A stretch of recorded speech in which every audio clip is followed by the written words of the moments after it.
إلى أخبار المعارضة، أين قال المحامي مختار جماعي في تصريح لكشف ميديا إن دائرة الاتهام بمحكمة الاستئناف بتونس المختصة في القضايا الإرهابية قررت رفض مطلب الإفراج الذي تقدم به لسان الدفاع عن القيادي بحركة النهضة لحبيب اللوز المتهم في قضايا ذات صبغة إرهابية.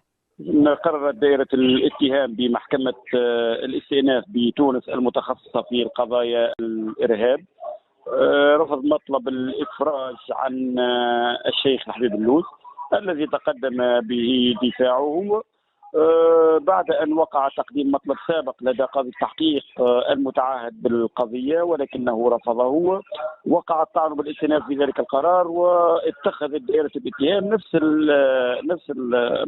نفس القرار وأقرته ورفضت بذلك إطلاق سراح سيد حبيب اللوز. طبعا نحن نعتبر أن هذه البطاقة مغاد فيها، بطاقة غير مؤسسة على وقائع قانونية ثابتة. للتذكير فإن هذا الملف التحقيقي فتح على إثر شكاية تقدم بها من يسمون أنفسهم فريق الدفاع عن الشهيدين البراهمي وبالعيد،